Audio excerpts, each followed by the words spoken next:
जो social justice है उसका नेक्स्ट स्टेज जो है लागू करने का वक्त आ गया है।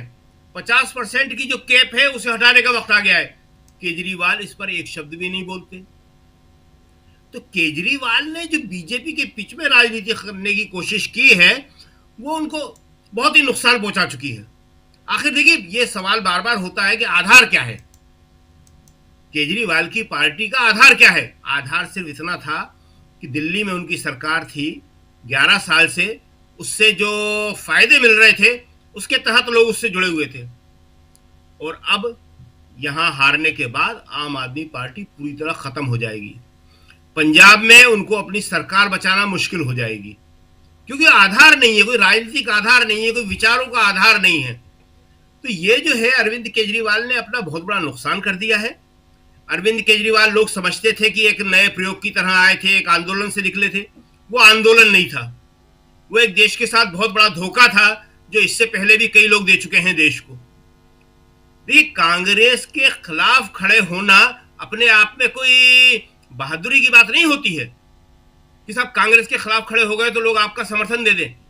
आपका समर्थन इस बात पे होना चाहिए कि आप गलत बात के समर्थन में कितना खड़े हुए हैं।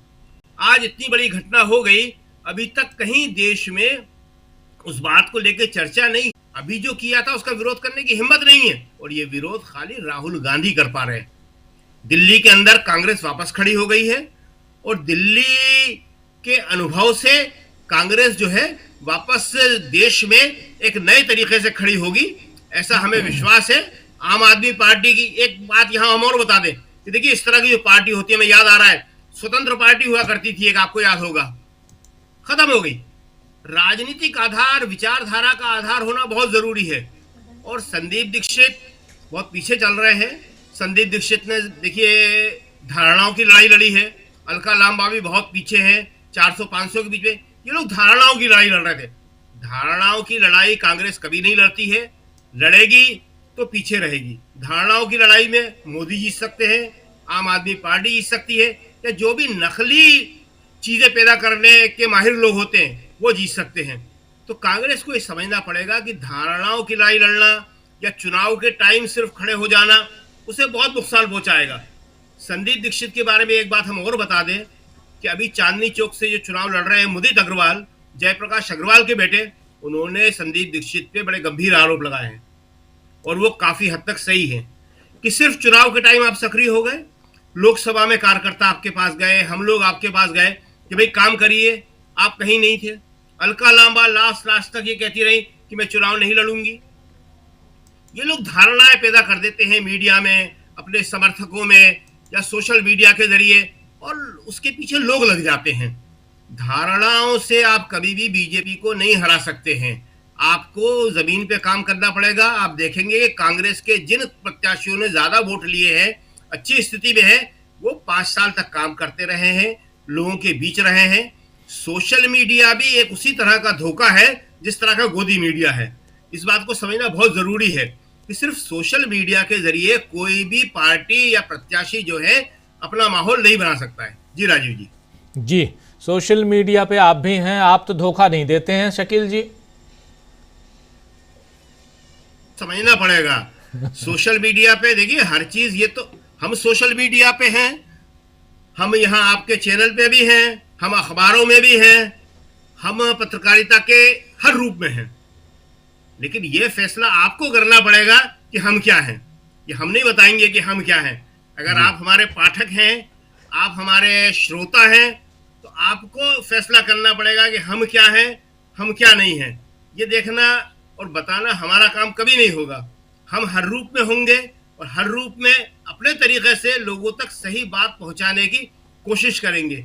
उसी का परिणाम होता है कि सबसे ज्यादा गालियां खाने वालों में भी हम ही होते हैं।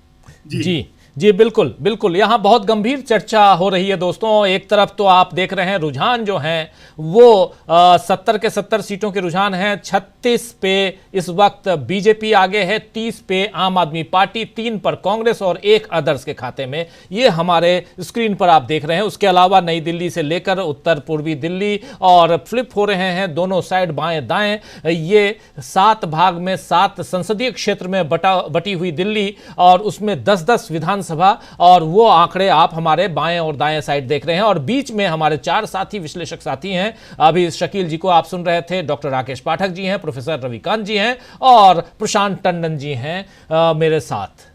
और साथ में आप तमाम साथी जो इस कार्यक्रम को देख रहे हैं, एक बार फिर आप सभी का स्वागत है और गुड मॉर्निंग, सत श्री अकाल, आदाब आप सबको।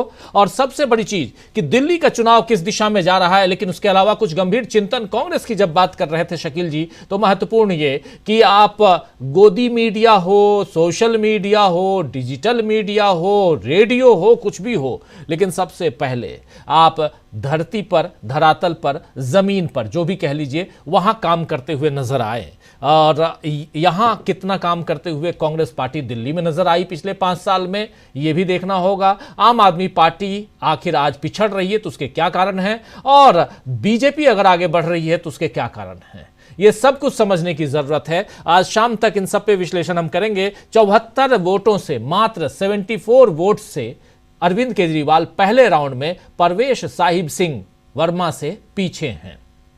और ये न्यू दिल्ली यानी नई दिल्ली सीट है, और यहीं पर संदीप दीक्षित हैं जिनका जिक्र आ रहा था। मात्र 404 वोट उनको मिले हैं, लेकिन 74 वोट से ज्यादा हैं। क्या यहां पर एक सवाल उठता है कि अरविंद केजरीवाल को राहुल गांधी से चर्चा पहले करके, कांग्रेस पार्टी से चर्चा करके आपसी गठबंधन नहीं कर लेना चाहिए था?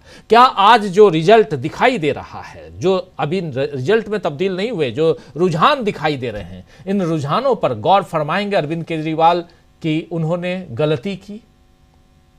कांग्रेस पार्टी के सोर्सेज से ये बात मुझे पता चली थी, शकील जी और बेहतर बताएंगे, आप तमाम साथी बताएंगे, कि कांग्रेस चाहती थी कि यहां पर उसका गठबंधन हो जाए आम आदमी पार्टी के साथ, लेकिन आम आदमी पार्टी 62 सीटें पिछली बार लाई थी, तो उसको उम्मीद थी कि 2-1 सीटें कम होंगी तो होंगी, बाकी बीमार थे।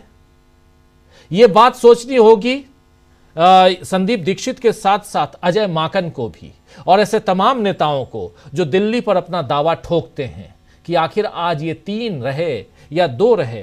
क्या 15 साल वाली दिल्ली, शीला दीक्षित की दिल्ली, जिसमें शीला दीक्षित ने काफी काम किया, क्या वहां पर कांग्रेस दावा नहीं ठोक सकती थी मजबूती के साथ? आखिर कुछ नहीं तो 6 महीने पहले से आप दिल्ली में चुनाव की तैयारियां क्यों नहीं कर सकते थे? अलका लांबा, जो यहीं पली बढ़ी, यहीं पढ़ी और यहीं छात्र नेता रही, क्या वो मेहनत नहीं कर सकती थी? बहुत सारे सवाल हैं, लेकिन सिर्फ चुनाव के समय आप दिखाई देंगे तो नतीजे ऐसे ही आएंगे, इसमें कोई दो राय नहीं है।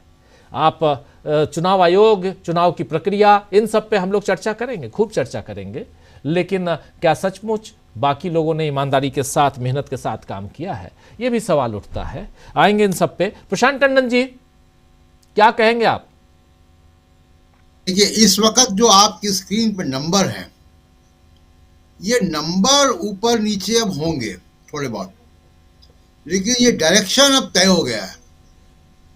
इस डायरेक्शन में बदलाव कोई बहुत ही चमत्कारिक तरीके से हो सकता है।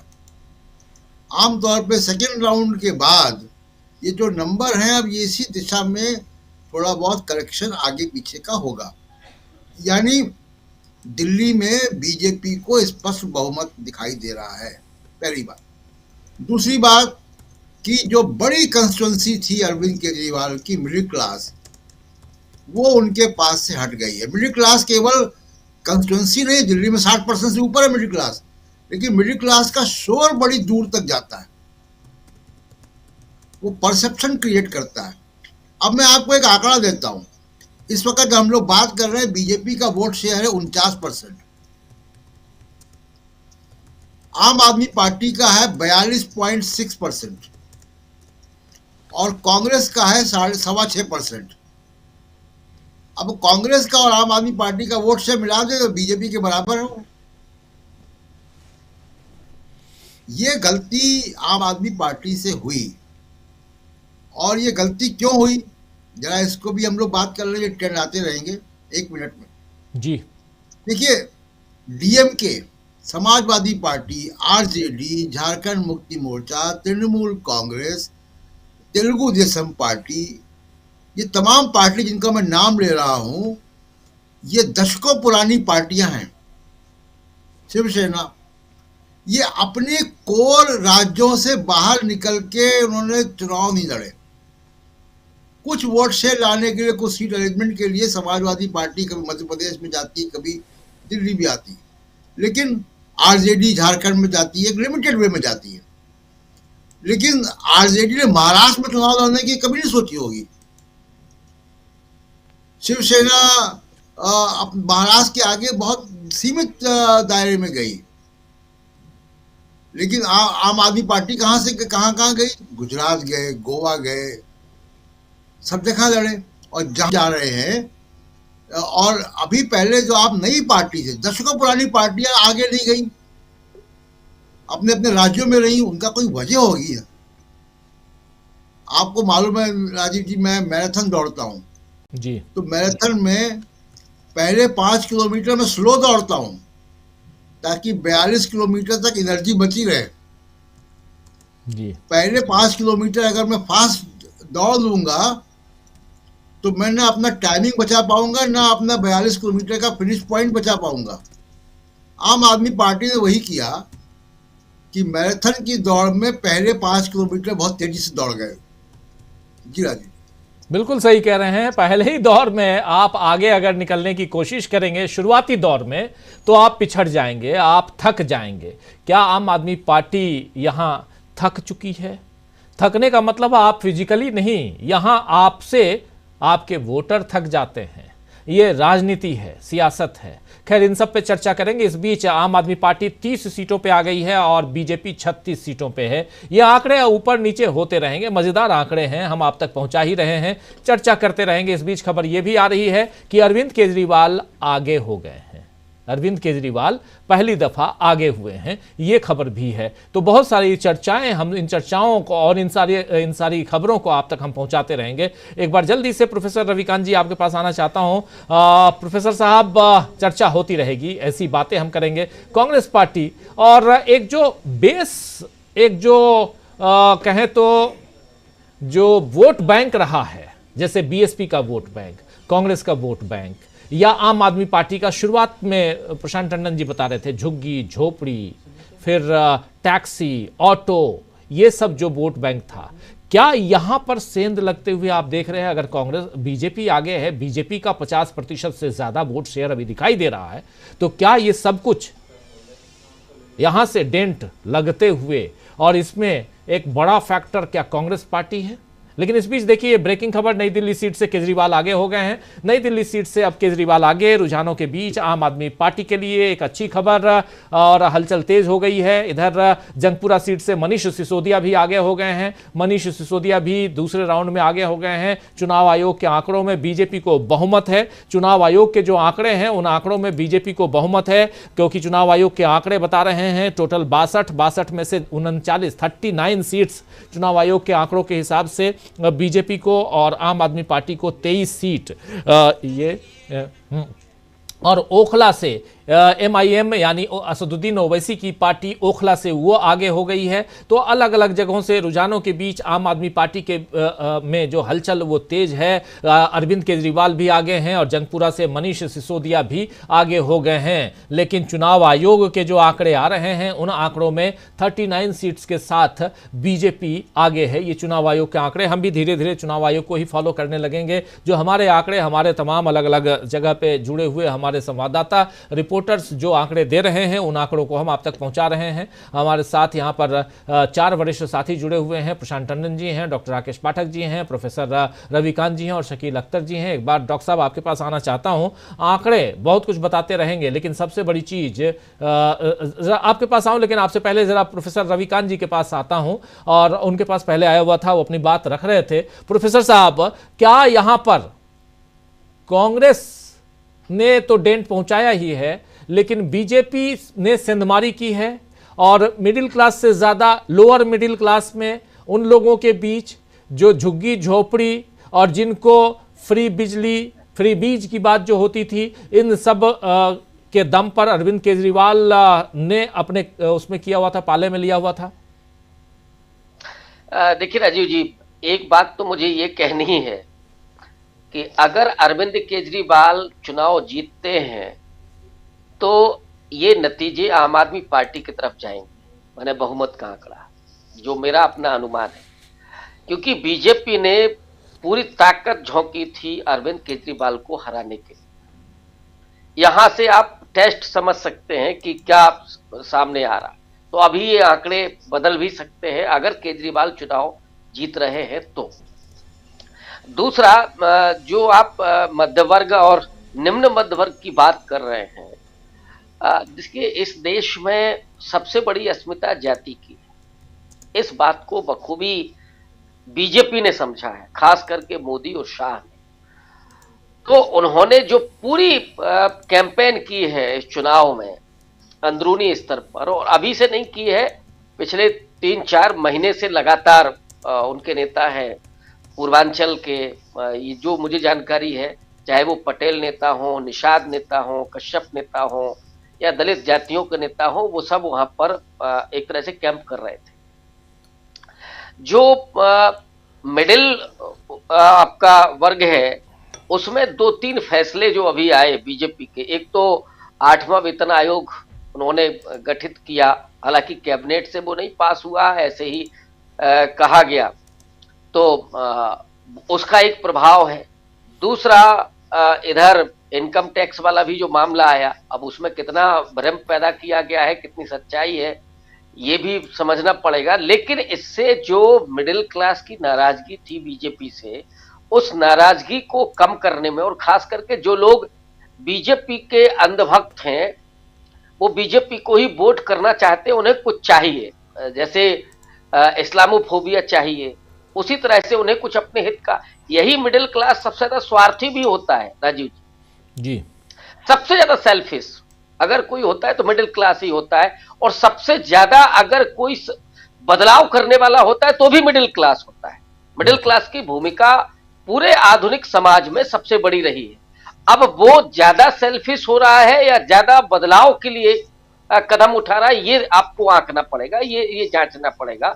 मुझे लगता है कि उसकी नाराजगी को दूर किया गया इन 2 मुद्दों के जरिए, 8वां वेतन आयोग ला करके और इनकम टैक्स का स्लैब बढ़ा करके। दूसरा, जो मैं फिर कहूंगा कि बीजेपी पूरा खेल करती है कांशीराम जी के फॉर्मूले पर। इस बात को न तो आम आदमी पार्टी समझ रही है और न ही कांग्रेस पार्टी ने समझा हुआ है। कांग्रेस पार्टी केवल राहुल गांधी के दम पर चलना चाहती है। अब राहुल गांधी के दम पर कितना होगा, आप 0 से आप 3 पर आ रहे हैं, आपका हो सकता है कि डबल डिजिट में आपका वोट पहुंच जाए, लेकिन आपको जीत हासिल करने के लिए उन तमाम सिपाही सालारों को लगाना पड़ेगा। राहुल गांधी नैरेटिव बनाने में कामयाब है, वो काम कर रहे हैं, लेकिन आपका संगठन, आपकी लीडरशिप और लगातार जमीन पर काम करना, जो अभी सवाल उठ रहे हैं कि ये लोग कहां थे, संदीप दीक्षित कहां थे, चुनाव के पहले तक क्यों सक्रिय नहीं थे अपने क्षेत्र में, उन्हें मालूम होगा ना कि उनको चुनाव लड़ना है। अलका लांबा क्यों नहीं थी, ये एक दिन में नहीं होता। हालांकि कांग्रेस की एक और प्रॉब्लम है कि वहां दरबार में परिक्रमा करना है, तो कांग्रेस का जो लीडर है वो दरबार में ज्यादा रहता है, जमीन पर कम रहता है। एक क्लैरिटी आपको बीजेपी में मिलेगी कि उन्होंने कह दिया कि जाइए आपको चुनाव लड़ना है, और जो स्टाइल है बीजेपी की, इसको कांग्रेस को समझना पड़ेगा। राकेश पाठक जी बैठे हैं और कमलनाथ के खिलाफ, जहां तक मुझे याद आ रहा है, एक ही प्रत्याशी उन्होंने लगातार 3 बार दिया जी, और उससे कहा कि आप चुनाव हारते हैं कि क्या होता है, मुझे इससे मतलब नहीं है, आप चुनाव बराबर लड़ेंगे। और आखिरी में क्या हुआ कि वो चुनाव जीता। कमलनाथ के बेटे को उसने चुनाव हराया 4थी बार में शायद। पाठक जी अगर मैं गलत हूं तो आप करेक्ट करिए। तो वहां क्लैरिटी है कि किसको चुनाव लड़ना है। यहां तो दरबार में जी हजूरी करना है, साहब टिकट मिले तब फिर हम तैयारी शुरू करें। तो इसको भी समझना पड़ेगा। सवाल दोनों तरफ होंगे, दरबारी संस्कृति पर भी होंगे, और जो नेता केवल परिक्रमा करने पहुंचते हैं कि केवल अखबारों की सुर्खियां हो, मीडिया में आ जाए, जमीन पर हम काम न करने, उसके बाद दाएं बाएं करके हम राज्यसभा में पहुंचे और टिकट मिल जाए, इससे काम नहीं चलेगा। बड़े आमूलचूल परिवर्तन की जरूरत है कांग्रेस पार्टी के भीतर। लेकिन मैं समझता हूं कि जो काम राहुल गांधी को करना चाहिए वो कर रहे हैं। अब समझना पड़ेगा उस पूरी पार्टी को कि हम राहुल गांधी के नक्शे कदम पर चलेंगे या फिर चापलूसी की संस्कृति को जिंदा रख करके और लोगों को भ्रम में रखेंगे। और मुझे लगता है कि वो लोग चाहते भी नहीं, वो लोग यही चाहते हैं कि हमारा केवल चलते, जैसे यही समाजवादी पार्टी में मैं उत्तर प्रदेश में देखता हूं कि हमारा सिर्फ सिक्का चलता रहे, पार्टी जाए भाड़ में। और अगर ऐसे नेता रहेंगे किसी भी पार्टी में तो फिर नहीं होगा। बीजेपी जो देती है उससे 4 गुना काम लेती है। मैं कई ऐसे नेताओं के नाम बता सकता हूं जिनको जो पद दिए गए, लेकिन इस मिल्कीपुर चुनाव में उन्होंने कम से कम 300 बड़े नेता खपाए थे। सोचिए 300 नेता मिल्कीपुर जैसे चुनाव। और अभी देखिए वहां पर बढ़त चल रही है बीजेपी की। तो इतना बड़े तरीके, मतलब उनके लिए तो ऐसे लगता है कि जैसे किसी देश पर आप हमला कर रहे हैं, तो एक एक विधानसभा, एक एक लोकसभा सीट पूरा सैनिक तरीके से, जो सैन्य पूरा तैयारी होती है उस तरीके से चुनाव लड़ते हैं। लेकिन मैं समझता हूं कि बीजेपी को हराना सबसे आसान है, और इसलिए आसान है क्योंकि उसकी चालबाजियों को इस देश की जनता बखूबी समझती है। जब पूरे तरीके से आप मिडिल क्लास को क्रश कर रहे हो, दलितों का उत्पीड़न हो रहा हो, महिलाओं के खिलाफ बोला जा रहा हो, अल्पसंख्यकों के साथ जो हो रहा हो, 80% लोग बीजेपी के खिलाफ खड़े। अगर इस समय पे भी विपक्ष अगर चुनाव नहीं जीत पाता है तो फिर कुछ नहीं कहा जा सकता। फिर तो आपने छोड़ दिया है कि लोग जब कहेंगे, और मैंने ऐसे कई नेताओं से सुना है राजीव जी, बड़ा कष्ट होता है। मैं पहले सुनता था कि नेता यही सोचते हैं कि लोग पिटेंगे तो हमारी तरफ आ जाएंगे। मैंने एक बड़े नेता को मेरे सामने ये कहते हुए सुना कि जब लोग पिटेंगे तो हमारी तरफ आ ही जाएंगे। ये वो दौर नहीं है। वो मतदाताओं को अगर इस तरह से लेते हैं तो फिर नहीं चलेगा। लेकिन इसमें कोई दो राय नहीं है कि दिल्ली का चुनाव एक दिशा को तो तय कर रहा है कि बीजेपी चुनाव कैसे लड़ती है। हालांकि उनका हर चुनाव उसी तरह का होता है। विपक्ष को कुछ सीखने की जरूरत है बीजेपी से, चुनाव कैसे लड़ा जाता है, ये तो कम से कम सीखने की जरूरत है। राजीव जी बिल्कुल बिल्कुल, हमारे साथ जुड़ गए हैं श्रवण गर्ग साहब। गर्ग साहब, आपका स्वागत है इस कार्यक्रम में। और देखिए, आम आदमी पार्टी को 30 सीटें, बीजेपी को 39 सीटें, कांग्रेस पार्टी 1। रुझान है ये बिल्कुल। फर्स्ट राउंड की अभी काउंटिंग हुई है। अरविंद केजरीवाल फर्स्ट राउंड में पिछड़ गए 74 वोटों से, लेकिन अभी वो आगे हो गए हैं। मनीष सिसोदिया भी पिछले राउंड में पिछड़ गए थे, अभी आगे हो गए हैं। आतिशी लगभग 1100 वोटों से पिछड़ चुकी हैं पहले राउंड में। ओखला में MIM आगे है, और ओखला एक अपने आप में उधर वहाँ ट्रायंगुलर नहीं बल्कि 4 चौतरफा जो है, चतुष्कोणीय कहे तो मुकाबला है। बहुत कुछ अलग अलग हम तस्वीर रख रहे हैं, लेकिन एक बहुत मज़ेदार है। अभी आंकड़े देख रहा था, खासकर इलेक्शन कमीशन ऑफ इंडिया का। आम आदमी पार्टी को 43.21% वोट है और बीजेपी को 47.84% वोट है। अभी तक 65 सीटों के रुझानों के और फर्स्ट राउंड की काउंटिंग के बाद जो इलेक्शन कमीशन ऑफ इंडिया का जो है आंकड़ा उस हिसाब से, और इसमें कांग्रेस पार्टी को 6.56%। अब देखिए, कांग्रेस 6.56%, आम आदमी पार्टी 43.21%। जोड़ दीजिए, ये 50% हो जाता है। और यहां जब वो 50% होता है तो बीजेपी 47.84% के साथ दूसरे नंबर पर रहती है। ये बात शायद आम आदमी पार्टी नहीं समझ पाई थी, लेकिन अभी यहां पर बीजेपी आगे निकलते हुए। चलिए, ये एक जानकारी दे रहा था, लेकिन ओपनिंग कमेंट के लिए आना चाहता हूं गर्ग साहब के पास ही। दिल्ली का चुनाव गर्ग साहब, आपके हिसाब से कैसा रहा, किन मुद्दों पर रहा, और जो रुझान है इसको किस हिसाब से आप देखते हैं?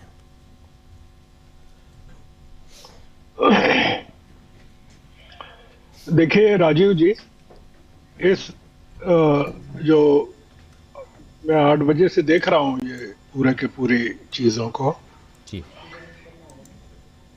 और ये 5-6 चीजें हैं, ये पूरे दिन भर इसी पर आप ऑब्जर्व कीजिएगा। ये पूरा इलेक्शन का जो रिजल्ट है, ये जो मैं 5-6 चीजें बता रहा हूं, ये मेरा एक अनुमान है, ये गलत भी हो सकता है क्योंकि मैं चैलेंज नहीं कर रहा हूं जो हमारे साथी लोग कह रहे हैं उसको।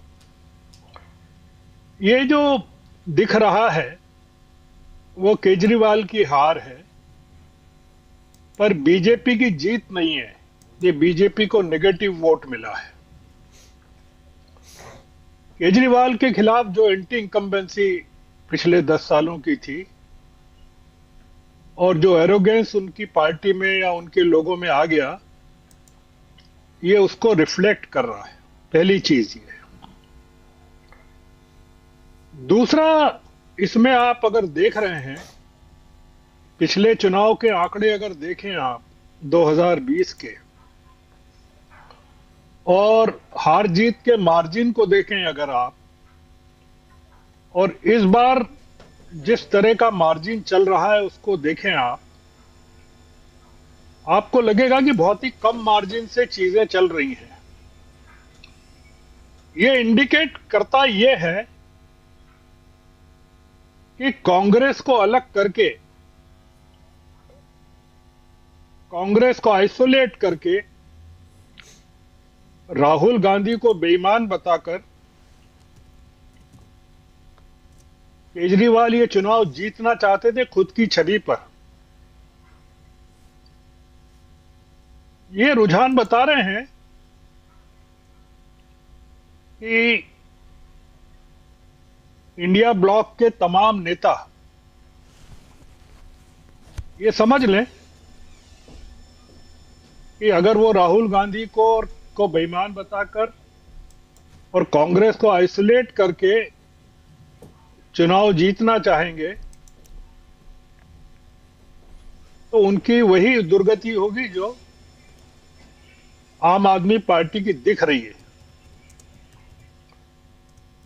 अगर आप पिछले चुनाव के नतीजे देखें, मुस्लिम कॉन्स्टिट्यूएंसीज में लगभग 10 से 12 मुस्लिम कॉन्स्टिट्यूएंसीज हैं, वो सारी की सारी आम आदमी पार्टी के पास गई थी, काफी मार्जिन से गई थी। आप अगर देखेंगे तो इस बार मुस्लिम कॉन्स्टिट्यूएंसीज जो हैं उसमें आम आदमी पार्टी पिछड़ी हुई है, काफी पिछड़ी हुई है।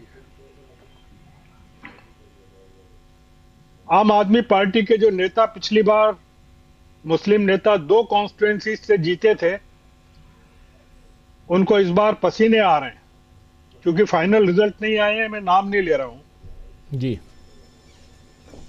आम आदमी पार्टी ने जिस तरह से अल्पसंख्यकों को धोखा दिया, उनके पूरे मुद्दों को लेकर, चाहे शाहीन बाग हो, चाहे दिल्ली के दंगे हो, या जामिया का मामला हो, तमाम मुद्दों पर जिस तरह से आइसोलेट किया, मुस्लिम उम्मीदवारों को टिकट नहीं दिए उस हिसाब से जैसे कांग्रेस ने दिए, और उनके साथ खड़े नहीं हुए, मुस्लिमों के साथ, दलितों के साथ आम आदमी पार्टी के लोग। ये जो चुनाव है, अगर आप इसका रिजल्ट केवल 2 जगह देखिएगा, 12 कॉन्स्टिट्यूएंसी जो रिजर्व कॉन्स्टिट्यूएंसीज है उसमें, और 10, 11, 12 कॉन्स्टिट्यूएंसी जो मुस्लिमों की है उसमें देखिएगा, जो अपर कास्ट वोट है पूरा का पूरा, वो बीजेपी और आम आदमी पार्टी में पिछली बार की तरह नहीं रहा है, डिवाइड हो गया है। तो ये जो चुनाव है ये दिखाता है कि जो एंटी इनकम्बेंसी है वो तो अपनी जगह है 10 सालों की केजरीवाल, पर आप इसमें वोट शेयर जो दिखा रहे हैं, और आपने खुद ही ने कहा है जी कि कांग्रेस और आम आदमी पार्टी के वोट शेयर को मिला लें तो बीजेपी के वोट शेयर से ज्यादा हो जाता है। जी। तो सवाल तो ये पूछना चाहिए कि आम आदमी पार्टी को किसने रोका था कि वो कांग्रेस को सीटें नहीं दें, कांग्रेस के साथ चुनावी समझौता नहीं करें। अगर आम आदमी पार्टी ने कांग्रेस को हरियाणा में हरवाया, आम आदमी पार्टी ने कांग्रेस की दुर्गति गुजरात में की, गोवा में की, तो आम आदमी पार्टी को यह समझना चाहिए कि वो दिल्ली में अगर केजरीवाल अपने दम पर चुनाव जीतना चाहते हैं तो वो संभव नहीं है, अब कहीं संभव नहीं है। मतलब ये दिल्ली को वो पश्चिमी बंगाल बनाना चाहते थे हमारे केजरीवाल साहब, क्योंकि वो ममता बनर्जी के शिष्य हैं, राहुल गांधी के शिष्य नहीं है। राहुल गांधी को तो वो कॉम्पिटिटर मानते हैं और कहा वो मानते हैं ममता बनर्जी का। तो ये इलेक्शन, इसमें कई निहितार्थ हैं। कांग्रेस के लिए तो आप सभी लोग बता रहे हैं, हमारे रविकांत जी बता के गए कि कांग्रेस के लिए क्या इसमें सीख है। कांग्रेस के लिए कोई सीख नहीं है इसमें। कांग्रेस के लिए सीख ये है कि कांग्रेस की इसमें वापसी हुई है और ये बताया है कांग्रेस ने कि विपक्ष की पूरी जो लड़ाई है देश में जी, वो कांग्रेस के बिना, कांग्रेस को हाशिए पे डालकर लड़ाई नहीं जा सकेगी। और जैसे जैसे रिजल्ट आएंगे आप पाएंगे कि जो जीत हार का मार्जिन है और उसमें कांग्रेस का जो दखल है वो इस्टेब्लिश करेगा कि ये जो कह रहे हैं बार बार कि प्रियंका यहां गई, राहुल यहां गए, वहां ये हो गया, वहां ये हो गया, ये पूरा का पूरा जो कांग्रेस का इंटरवेंशन था, जो मुझे समझ में आ रहा था, वो जीत के लिए नहीं था, वो विपक्षी एकता को मजबूत करने के लिए था कि दिल्ली के जरिए विपक्षी दलों को यह समझ में आए कि आप जैसा पार्लियामेंट में भी राहुल गांधी ने कहा, प्रेस कॉन्फ्रेंस में भी कहा कि हम लोग एक नहीं है। अगर आप राहुल गांधी के भाषण को देखें जी, अगर हम एक हो तो इस सरकार को हटा सकते हैं। तो इसलिए ये कांग्रेस की हार जीत के लिए चुनाव नहीं है। मैं मानता हूं कि आम आदमी पार्टी अगर हारती है तो वो देश के लोकतंत्र के लिए काफी बेहतर होगा, क्योंकि अब जो लड़ाई है उस लड़ाई में हमारे केजरीवाल जी को भी अब सड़कों पे आना पड़ेगा और शीश महल को छोड़ना पड़ेगा। वो शीश महल में रहते हुए राजमहल से लड़ना चाहते थे, अब उनको सड़कों पे आके राजमहल से लड़ना पड़ेगा। जी, तो इस चुनाव के बाद, इसके नतीजों के बाद आप देखिएगा कि आम आदमी पार्टी में कितना डिसइंटीग्रेशन होता है। अभी तो 8 लोग ही गए थे चुनाव के पहले, जो चुने हुए छोड़कर। जो ऑपरेशन लोटस है वो तो अभी चालू ही नहीं हुआ है, वो रिजल्ट आने के बाद चालू होगा। ये बहुत बड़ी गलती की केजरीवाल ने, अब जो पोस्टर चिपकाया राहुल गांधी को बेईमान बताकर, ये इसके जरिए राहुल गांधी ने अपने ईमानदार होने को सिद्ध किया है।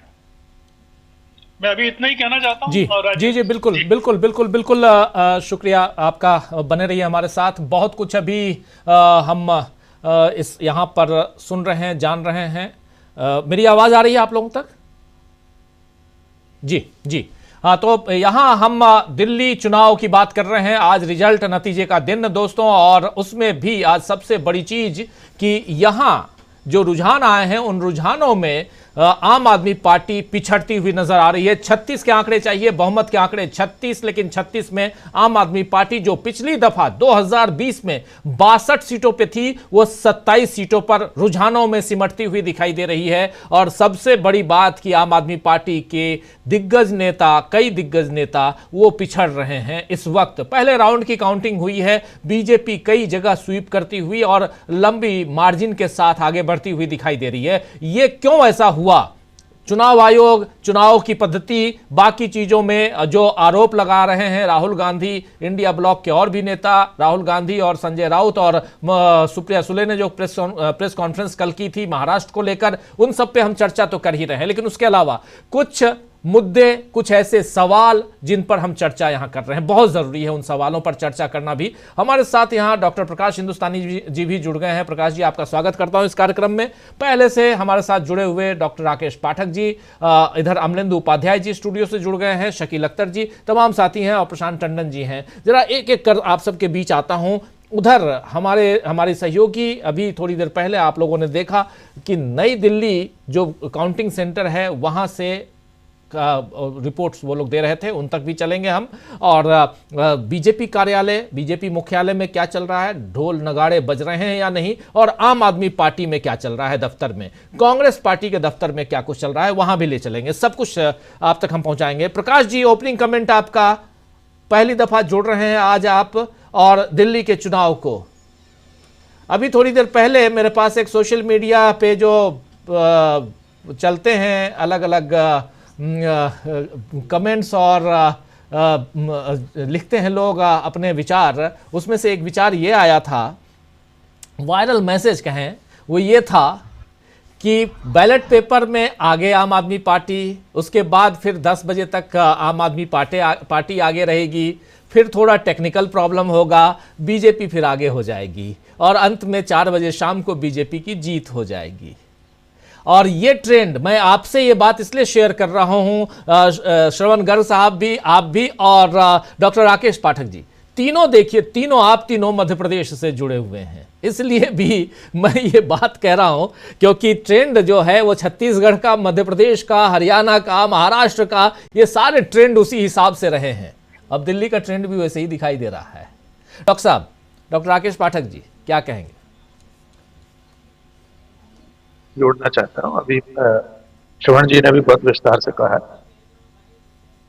नंबर 1, जो मैंने अपने पहले चरण में कहा था कि अगर अरविंद केजरीवाल और उनकी पार्टी भारतीय जनता पार्टी जैसी राजनीति करना चाहते हैं तो आम जनता, वोटर फिर ओरिजिनल प्रोडक्ट को लेंगे।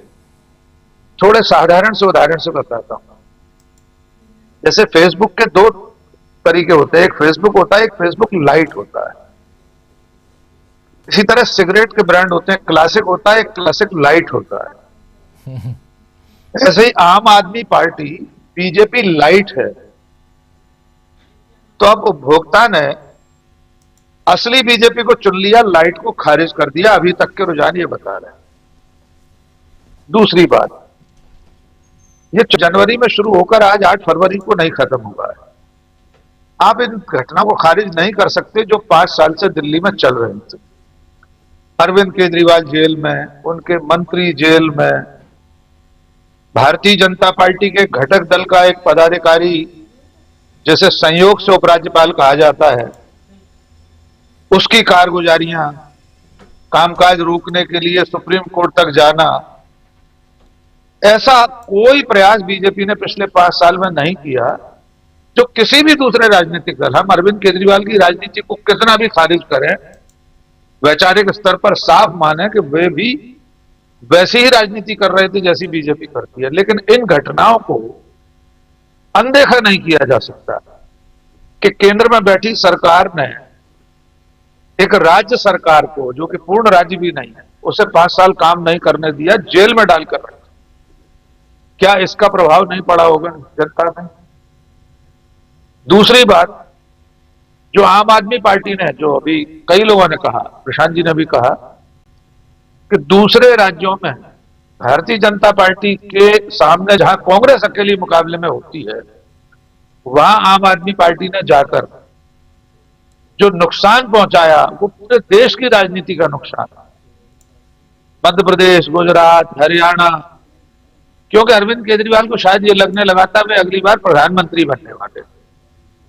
2 राज्यों में सरकार बनने से वे राष्ट्रीय राजनीतिक दल की मान्यता प्राप्त कर गए। उनकी इस महत्वाकांक्षा ने न केवल उनका बल्कि उनकी पार्टी का भी बड़ा नुकसान कर दिया है। अभी सर ने जो श्रवण जी ने ऑपरेशन लोटस की बात कही, तो सर ऑपरेशन लोटस दिल्ली में बाद में शुरू होगा, आज शाम को हो सकता है पंजाब में शुरू हो जाए। उसके लिए तो कोई इंतजार करने की भी जरूरत नहीं पड़ेगी बीजेपी को, कभी भी शुरू हो सकता है। तो अगर दिल्ली खोने के बाद पंजाब भी जाता रहा तो एक भारत की राजनीति में एक बड़े राजनीतिक प्रयोग का असफल हो जाना होगा। अरविंद केजरीवाल ने जिस तरह राजनीति की थी, जिस तरह की बातें कही थी, वे कभी राजनीति में नहीं जाएंगे, कभी पार्टी नहीं बनाएंगे, कभी बंगला नहीं लेंगे, कभी बड़ी गाड़ी नहीं लेंगे, सारी चीजों से उल्टा करते रहे और अब आज जाकर वे इस मुकाम पर आ गए कि उनकी पार्टी ही बिखरने के कगार पर। और आज की हार सिर्फ एक चुनावी हार नहीं होगी, पार्टी के अस्तित्व को संकट में ले आए। कांग्रेस पार्टी के लिए फिर एक बार कहने की जरूरत है, ठीक है, हो सकता है कांग्रेस की यह रणनीति रही हो कि अरविंद केजरीवाल को पहले निपटाया जाए, बीजेपी से बाद में निपटते हैं, और राजनीति में ऐसा होता है, इसमें कोई बहुत आश्चर्य की बात नहीं है। लेकिन इसके बाद तो कांग्रेस को चेतना पड़ेगा। शकील अख्तर साहब के लिखे को अगर कांग्रेस पार्टी के आला कमान के 2 लोग भी रोज पढ़ने का काम कर लें, उसका प्रिंट आउट निकालकर एक फाइल तैयार कर लें, तो शायद कांग्रेस पार्टी का भला हो जाए। हमारे आप जैसे लोग जिन्हें पार्टी से कोई लेना देना नहीं, हम लोग साफ कहते हैं इस लोकतंत्र में एक प्रमुख विपक्षी दल ताकतवर होना चाहिए, उसे जो कुछ करना चाहिए शकील साहब रोज बता देते हैं, लेकिन वहां कोई सुनने और देखने वाला नहीं है। जी सही। वहां बिल्कुल गणेश परिक्रमा की बात आ रही थी, बिल्कुल सही थी। रविकांत जी ने शायद कहा था, वे अभी है नहीं गए। तो आज के बाद, आज शाम के बाद इनकी भी समीक्षा हो। जी राजीव, बिल्कुल बिल्कुल समीक्षा होगी। हमारे तमाम साथी हमारे साथ बने हुए हैं। उधर 2 सहयोगी हमारी जुड़ गई हैं, मानसी और आराधना दोनों जुड़ी हुई हैं। शायद मुझे जहां तक ध्यान मुझे लग रहा है ऐसा कि पीछे ढोल नगाड़े हैं, इसका मतलब बीजेपी कार्यालय से ये लोग जुड़ी हुई हैं। आपके पास आना चाहता हूं आराधना और मानसी, क्या बीजेपी कार्यालय के पास आप लोग हैं और क्या चल रहा है यहाँ पे? और सबसे बड़ी बात कि क्या अभी से जश्न की तैयारी शुरू हो गई है और हमेशा की तरह प्रधानमंत्री नरेंद्र मोदी शाम को फिर आएंगे, भाषण देंगे, ये सब इंतजार करें हम? जी राजीव जी, आपको बता दें कि इस वक्त बीजेपी कार्यालय के बाहर खड़े हैं। जिस तरीके से देखते हैं कि रुझानों में अब तक जो है बीजेपी आगे चल रही है और जिसका जश्न अभी से ही नजर आ रहा है। आप पीछे देख सकते हैं कि मेरे पीछे ढोल नगाड़े बजाए जा रहे हैं। काफी जो बीजेपी के कार्यकर्ता है उनका उत्साह है और उन्होंने अभी से समझ लीजिए कि जीत मान ली है और ये नजर आ रही है। जी बिल्कुल बिल्कुल, आप लोगों की आवाज से ज्यादा ये ढोल नगाड़ों की आवाज यहाँ सुनाई दे रही है। और वो भी क्यों नहीं, क्योंकि जमावड़ा पूरे मीडिया का यहाँ पे है। आम आदमी पार्टी के दफ्तर में क्या चल रहा है वो भी आप लोगों से कहूंगा, क्योंकि बगल में है, और कांग्रेस के दफ्तर का भी सूरत हाल जरा जरूर दीजिएगा। लेकिन आप दोनों से ये जरूर समझना चाहूंगा कि यहाँ पर क्या तमाम नेता पहुंच चुके हैं या पहुंच रहे हैं, कुछ ऐसा देखा आप लोगों ने? आराधना? जी राजीव जी, अभी तक तो हमने कोई ऐसा बड़ा नेता नहीं देखा हमने, लेकिन हाँ, कहा जा रहा है कि कुछ ही देर में बड़े नेता आ सकते हैं। इसी साथ आराधना से बात करना चाहूंगी। आराधना, क्या लग रहा है आपको बीजेपी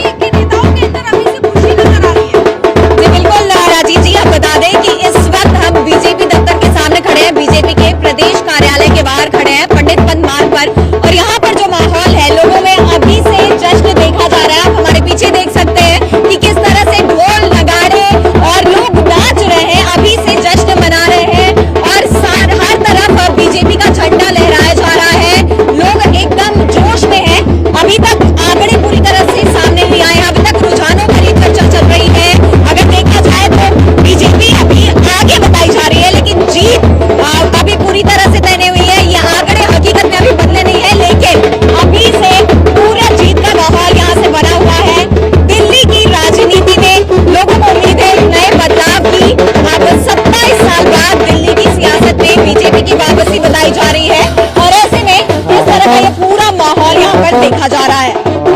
जी बिल्कुल बिल्कुल, आप लोगों से गुजारिश है कि अब यहाँ से थोड़ा दूर जाइए, क्योंकि आवाज इतनी ज्यादा आ रही है पीछे से, इतनी आवाज है ढोल नगाड़ों की कि आप लोगों की आवाज थोड़ी दब जा रही है। लेकिन बहुत यहाँ इंपॉर्टेंट है कि 27 साल बाद अब एक बार फिर यहाँ पर देखने को मिल रहा है कि कांग्रेस पार्टी नहीं, बल्कि क्योंकि कांग्रेस का तो अभी 10 साल 11वां साल चल रहा है, लेकिन सबसे बड़ी चीज की बीजेपी का जो सूखा था वो अब खत्म होता हुआ दिखाई दे रहा है, क्योंकि रुझानों में बीजेपी 41 सीटों पर, हमारे स्क्रीन पे आप देख लीजिए 41 सीट्स पे बीजेपी आगे है। 28 सीटों पर यहां आम आदमी पार्टी, पिछड़ती हुई आम आदमी पार्टी दिखाई दे रही है। हमारे तमाम विश्लेषक साथी इस पर अपने विचार रख रहे हैं कि आखिर क्या कारण है कि आम आदमी पार्टी यहां पिछड़ रही है, बीजेपी आगे बढ़ रही है। चुनाव आयोग की धांधलियां, चुनाव की पद्धति, प्रक्रिया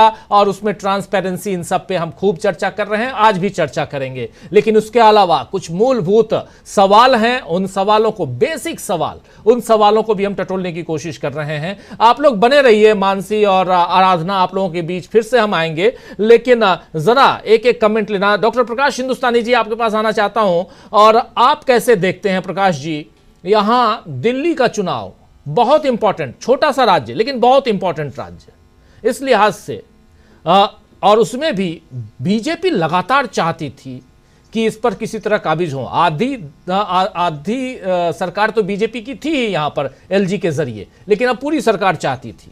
अब मिलता हुआ सरकार यहां पर दिखाई दे रही है। देखिए 43 सीट्स, 43 बीजेपी। प्रकाश जी, जब तक फाइनल न हो जाए शाम तक, जैसा कि उस सोशल मीडिया के वायरल मैसेज की बात आप कह रहे थे, जब तक नतीजे फाइनल न आ जाए इस बारे में तो कुछ कहना नहीं चाहिए। लेकिन एक सबसे बड़ी बात यह है कि भारतीय राष्ट्रीय कांग्रेस एक जो आजादी की लड़ाई से 1885 से जो पार्टी योद्धा की तरह थी, और लगभग 10 साल से उसने अपने हथियार, तलवारें, जिरा बख्तर को रख दिया था, वो वापस लेकर आ गई। अब कांग्रेस को कितनी सीटें मिली, कितने प्रतिशत वोट मिले, ये बातें बाद में है।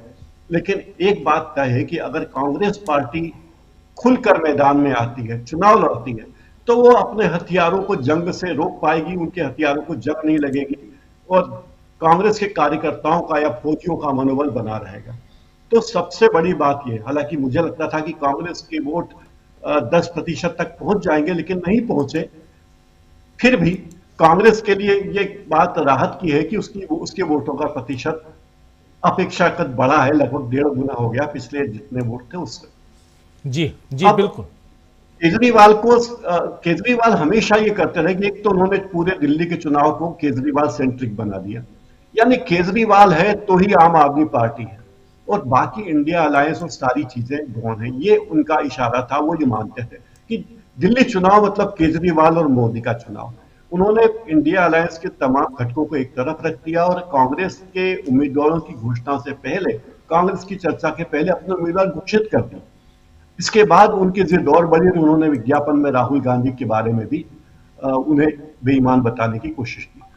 तो दर्शकों, मतदाताओं ने यह बात समझ ली कि कौन क्या है और क्या करना चाहता है। इससे इंडिया धड़े के, इंडिया अलायंस के दूसरी पार्टियों को भी कुछ सबक मिलेगा कि अगर कांग्रेस उनके साथ है, जो कि देश की सबसे बड़ी पार्टी है, जिसे सबसे ज्यादा वोट पिछले चुनाव में मिले थे, और ये बात मैं पहले कह चुका हूं डीबी लाइव में कि जितने वोट 3 से लेकर 10 नंबर तक की पार्टियों को लगातार 8 पार्टियों को मिले, उससे ज्यादा वोट अकेले कांग्रेस को मिले। तो कांग्रेस को एक तरफ करने की कोशिश नाकाम हो जाएगी।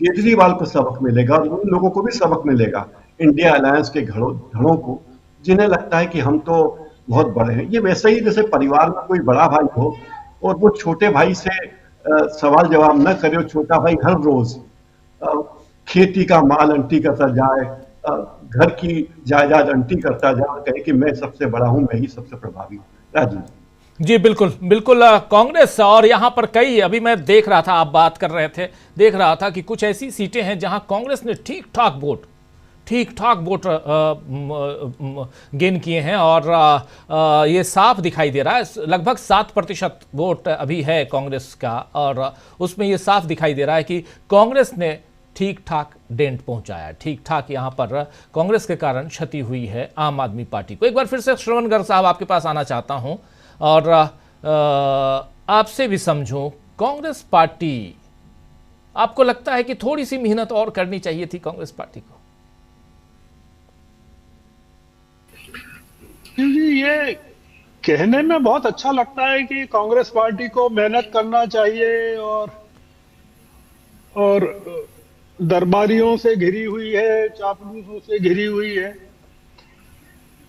कांग्रेस पार्टी जिस संकट से निकली है अभी, और जो उसने लोकसभा चुनाव में किया है, 99 सीट्स आई है, वो कोई हवा में नहीं आ गई है। या उत्तर प्रदेश में, महाराष्ट्र में जो हुआ है, वो उसके पीछे भी कोई रीजन होना चाहिए कि कांग्रेस ने कुछ तो किया होगा। आप देखिए जरा कि कांग्रेस लास्ट मिनट पर दिल्ली में आई है और कई सभाएं प्रियंका की और राहुल की कैंसिल हुई, उसको लेकर कई आरोप लगाए गए कांग्रेस के ऊपर। अब आप, कांग्रेस का कोई संगठन नहीं दिल्ली में, कांग्रेस यानी संदीप दीक्षित, अजय माकन और देवेंद्र यादव। कांग्रेस के पास कैंडिडेट्स नहीं। एक पार्टी को चुनाव के टाइम पर राख में से खड़ा करना, और वो भी इसलिए करना कि आम आदमी पार्टी ने कांग्रेस के साथ इंडिया ब्लॉक का सदस्य होते हुए भी चुनावी समझौता नहीं किया, तो कांग्रेस को 6 महीने में, साल भर में दिल्ली में कैसे खड़ा कर सकते हैं, आप ये बताइए। भारतीय जनता पार्टी ने सिर्फ मोदी जी के चेहरे पर चुनाव लड़ा। बीजेपी का कौन सा, आपको एक चीज जो जानकारी है आपको, आरएसएस ने 50,000 बैठकें ली है दिल्ली में, ड्राइंग रूम टॉक्स जिसको कहते हैं जी, और उसमें 4 लाख लोगों ने पार्टिसिपेट किया।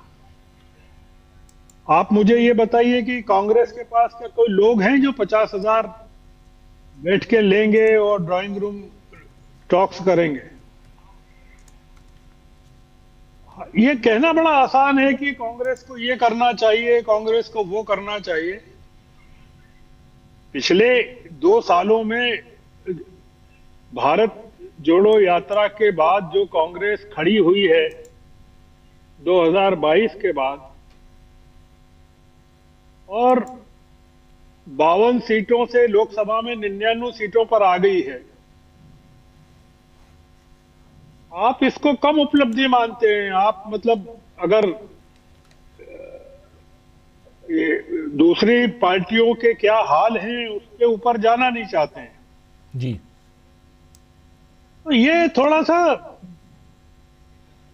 आप एक चीज सोचिए दिल्ली के चुनाव में कि मुस्लिम कॉन्स्टिट्यूएंसीज में मुसलमानों के सामने चॉइस थी कि बीजेपी को जितवाएं कि आम आदमी पार्टी को जितवाएं, क्योंकि वो ये मानते हैं कि कांग्रेस हार रही है। उसके बावजूद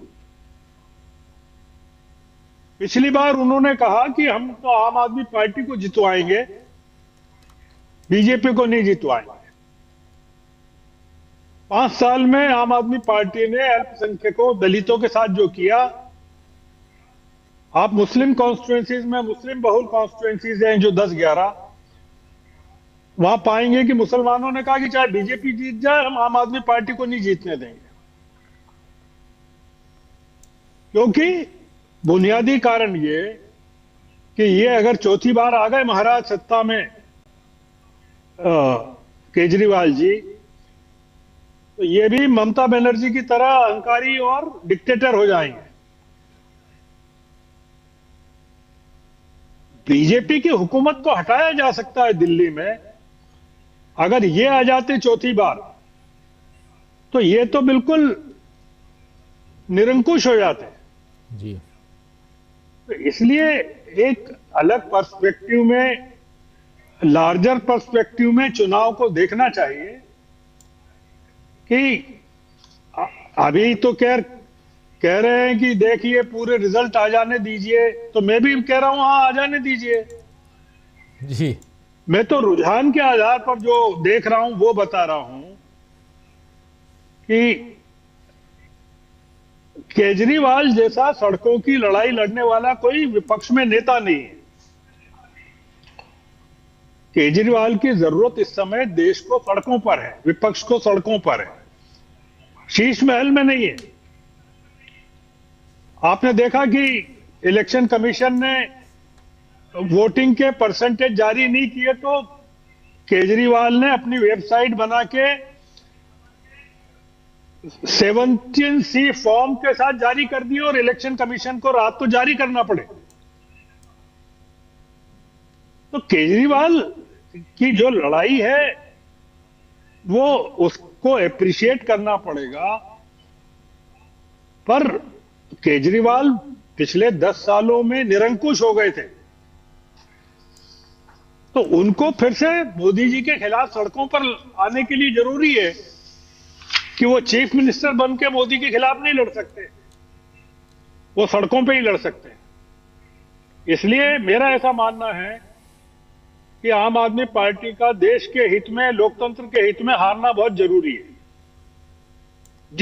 जी बिल्कुल, बहुत बड़ी बात आप कह रहे हैं कि देश हित में, अपनी पार्टी के हित में भी आम आदमी पार्टी और खासकर अरविंद केजरीवाल को अब सड़कों पे आना जरूरी है। और इसमें राहुल गांधी जो काम कर रहे हैं उनकी मदद करना भी जरूरी है। बहुत इंपॉर्टेंट है कि कम से कम इंडिया गठबंधन एकजुट हो।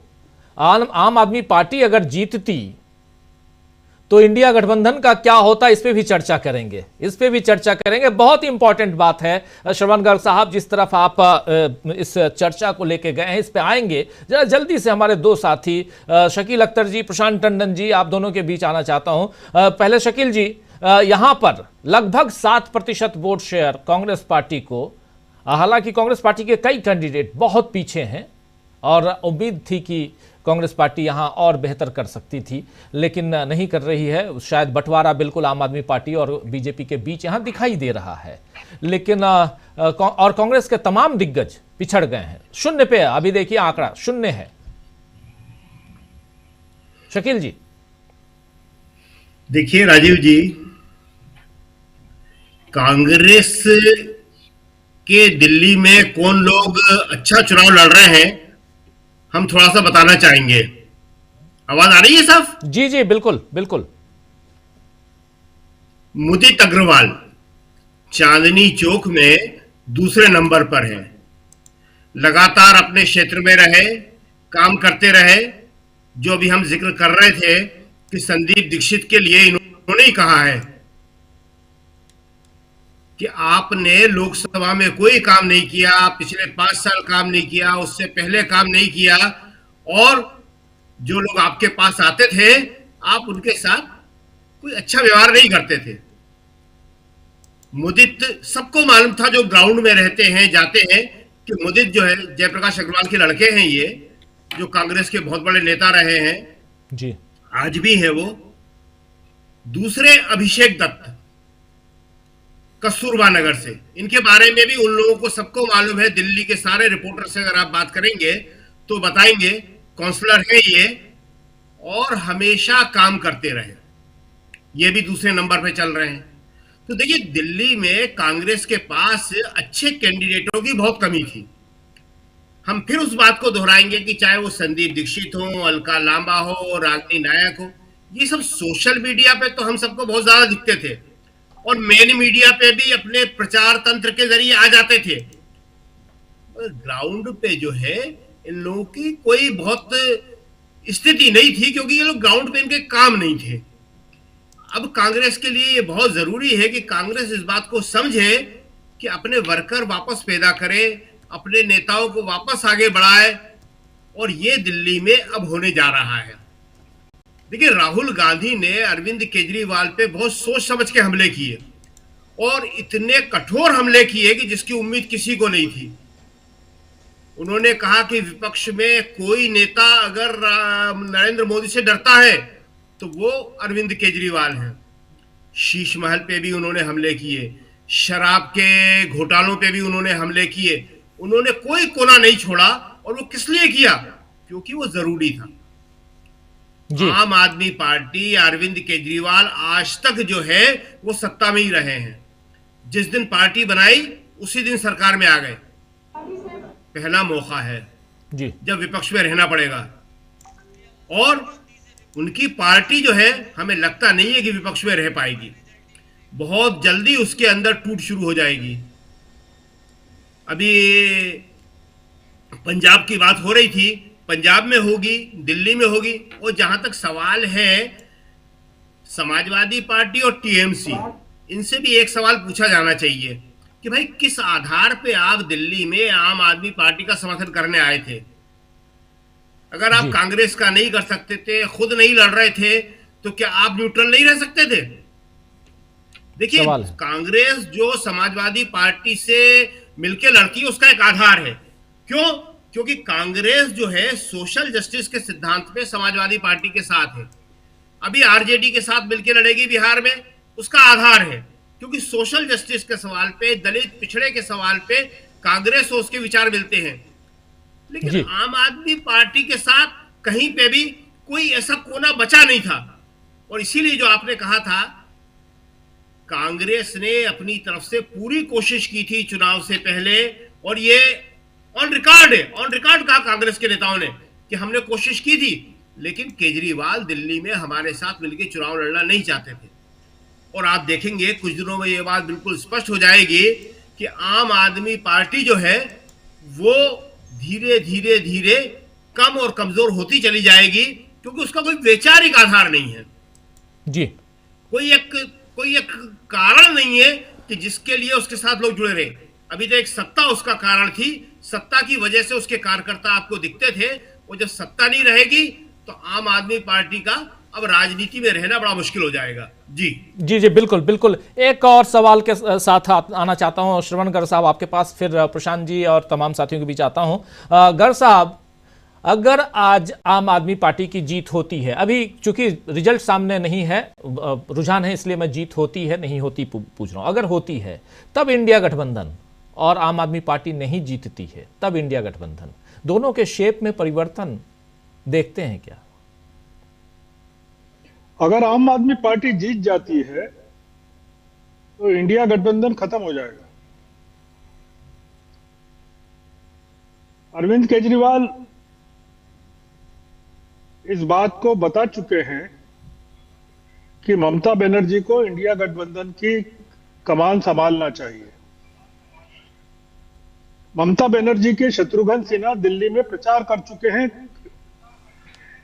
आम आदमी पार्टी के पक्ष में।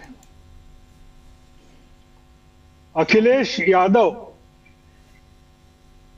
अरविंद केजरीवाल के पक्ष में रोड शो कर चुके हैं दिल्ली में। तो हमको बहुत सारी चीजों को अपनी गलतफहमी से निकाल देना चाहिए। केवल एक आदमी जो नहीं आया दिल्ली में आम आदमी का प्रचार करने, वो तेजस्वी यादव था। अगर आपने गौर किया हो जी, अगर कोई आपको जानकारी हो कि आया था कोई आरजेडी से तो बता दीजिए मुझे। नहीं था। तो ये एक इंडिया ब्लॉक को तोड़ने की बहुत बड़ी साजिश चल रही है, और ये ममता बनर्जी अरविंद केजरीवाल का शिखंडी के तौर पर इस्तेमाल करना चाहती है, क्योंकि वो खुद कलकत्ता नहीं छोड़ सकती। वो बोल चुकी है कि मैं कलकत्ता नहीं छोड़ सकती, और फिर भी इंडिया गठबंधन का वो नेतृत्व करना चाहती है।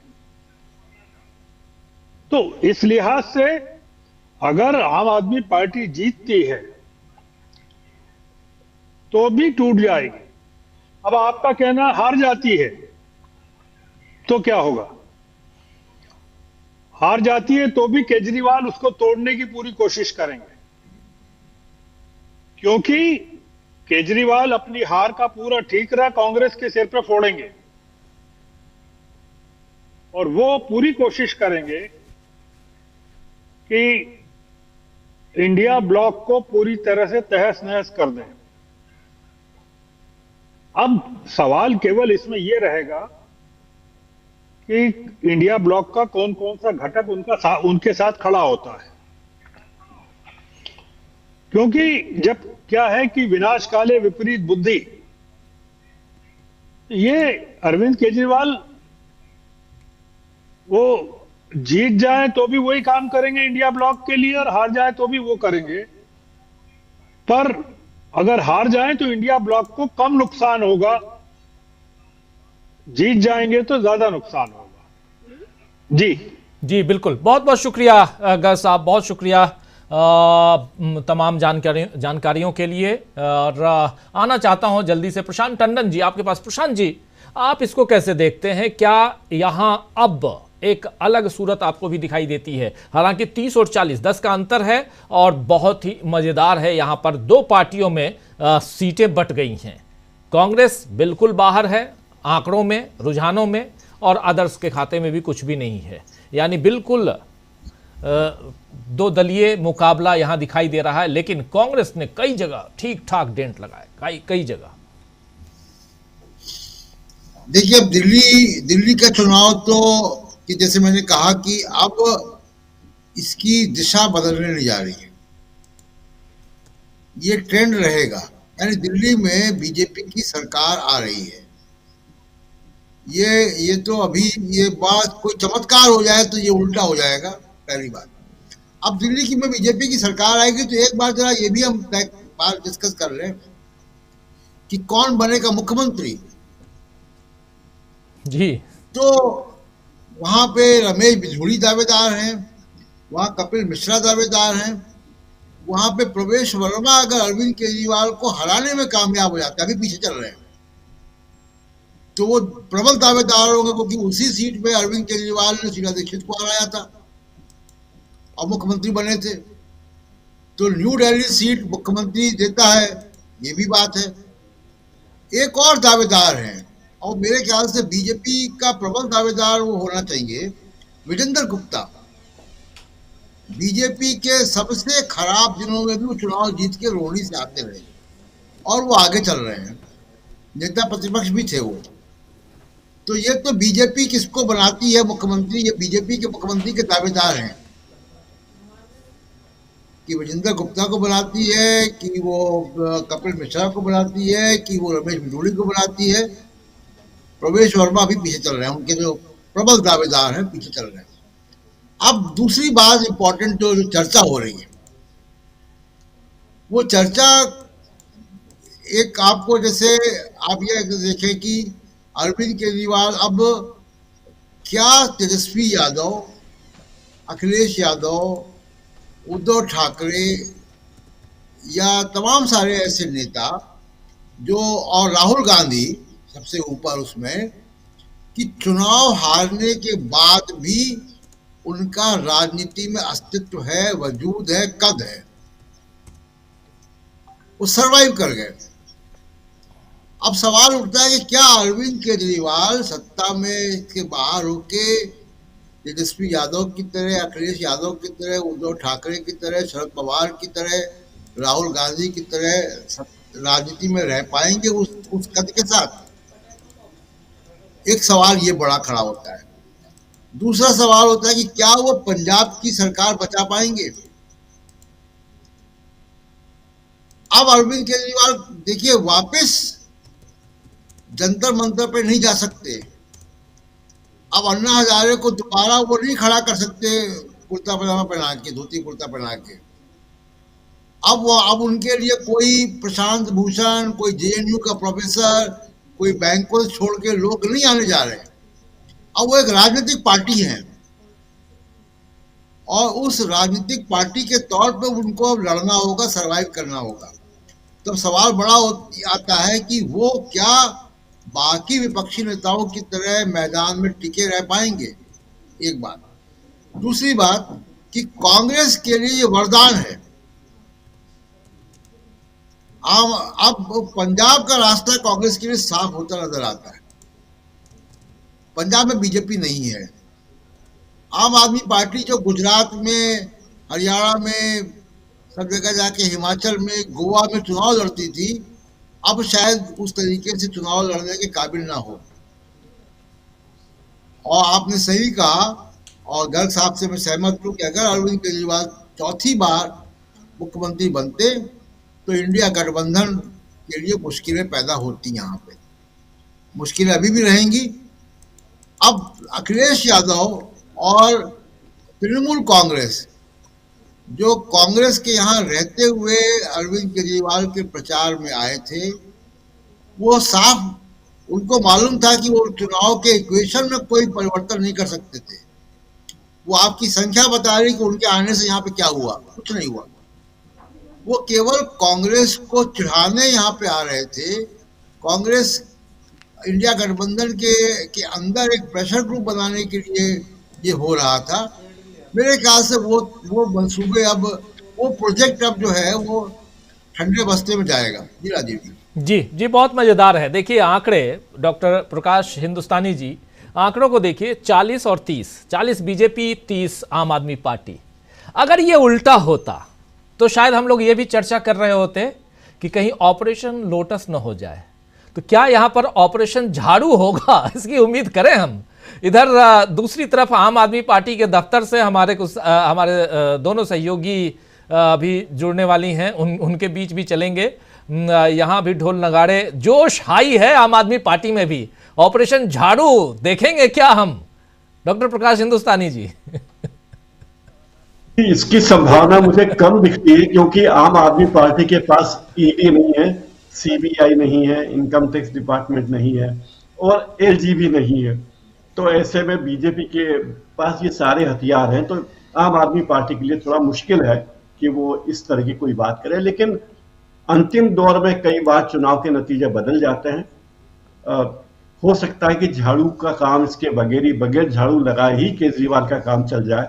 राजू जी, मुझे जी, जी जी जी जी झाड़ू का काम चल जाए। इस बीच जरा ले आइए हमारे तमाम साथी जो आम आदमी पार्टी के दफ्तर, मानसी और आराधना हमारे साथ जुड़ी हुई हैं सीधे आम आदमी पार्टी दफ्तर से, और क्या है वहां पर ये इन लोगों से समझते हैं क्या चल रहा है। और इधर स्टूडियो से हमारे साथी अमलेंदु उपाध्याय जी जुड़े हुए हैं, उनके बीच भी आएंगे, उनसे भी कुछ सवालों का जवाब ढूंढेंगे। लेकिन मानसी और आराधना, आप लोग आम आदमी पार्टी के दफ्तर में 30 सीटें आम आदमी पार्टी को रुझानों में आती हुई दिखाई दे रही हैं, जबकि 40 सीटें बीजेपी को। लेकिन जोश हाई है आम आदमी पार्टी की। अभी भी इन लोगों ने हथियार नहीं डाला, जो कहते हैं, जो सेना की भाषा, सैनिकों की भाषा है। लेकिन बहुत महत्वपूर्ण है कि ये जो हैं आम आदमी पार्टी के दफ्तर में एक बड़े स्क्रीन पर चैनल चल रहा है, कोई टेलीविजन चैनल। लेकिन यहाँ क्या कह रहे हैं आम आदमी पार्टी के जो कार्यकर्ता हैं, नेता हैं, मानसी, आराधना? राजीव जी, आपको बता दूं कि यहाँ पर अभी भी जोश आम आदमी पार्टी के कार्यकर्ताओं में काफी ज्यादा नजर आ रहा है। अभी हम बीजेपी कार्यालय में गए थे, वहाँ पे आपको दिखा देते किस तरीके से ढोल नगाड़े बज रहे थे।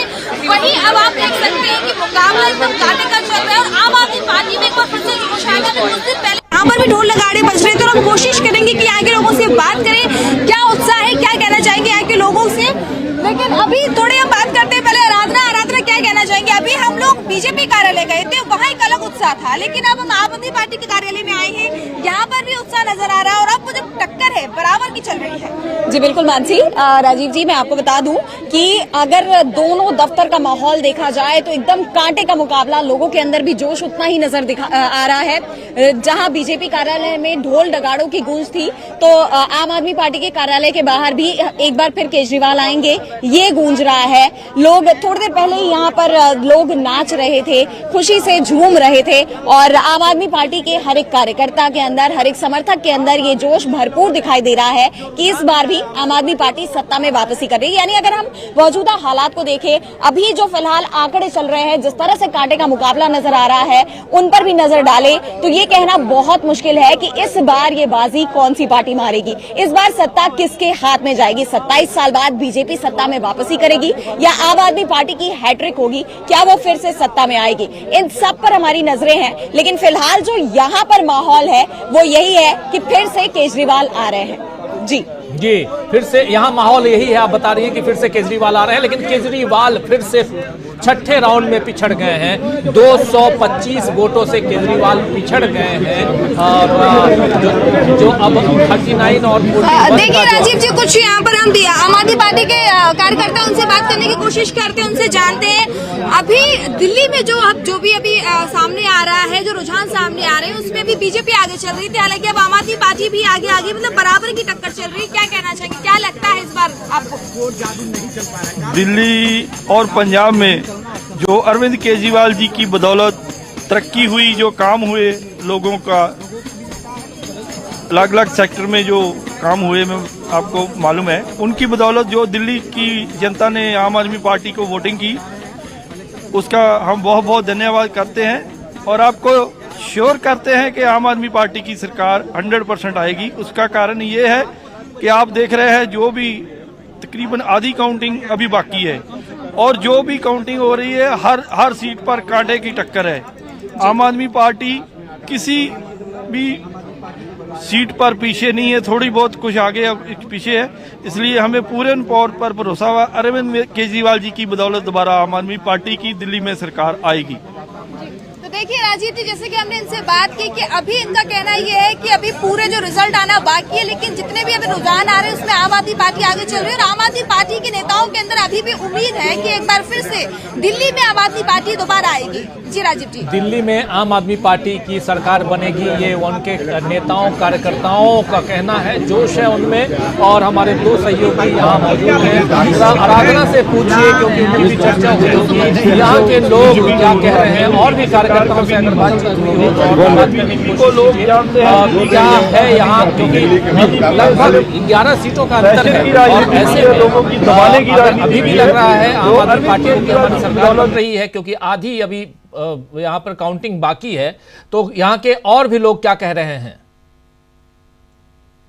जी राजीव जी, अभी हम जस्ट कोशिश करेंगे लोगों से बात करने की, क्या के लोगों का क्या कहना है, लेकिन आराधना क्या कहना चाहेंगे कि दिल्ली का चुनाव इस बार काफी ज्यादा अलग लग रहा है। अभी एकदम से बीजेपी आगे चल रही थी, फिर आम आदमी पार्टी आ गई है, हालांकि अब मुकाबला बराबर पर दिखाई दे रहा है। आप क्या कहना चाहेंगी? मानसी, जहाँ तक मैं जमीनी स्तर पर ऐसे देख पा रही हूँ, परिस्थितियां जो बयान कर रही हैं, बताया ये जा रहा है कि कम से कम 10-15 सीटें ऐसी हैं जहाँ कभी बीजेपी आगे, कभी आम आदमी पार्टी आगे, और ये सीटें फ्लोटिंग सीट्स कहा जा सकता है एक तरह से, कभी इसके पाले में कभी उसके पाले पे। और अगर कोई आगे है भी तो बहुत ज्यादा अंतर से आगे नहीं है, यानी ये आंकड़े लगातार बदल रहे हैं। तो किसकी जीत होगी इसके लिए हमें एंड मोमेंट तक का वेट करना होगा, जब तक पूरे के पूरे आंकड़े सामने नहीं आ जाते कि दिल्ली में 70 के 70 सीटों पर किसकी जीत हुई है। जब तक ये आंकड़े सामने नहीं आ जाते तब तक इस पर कोई भी फैसला नहीं किया जा सकता।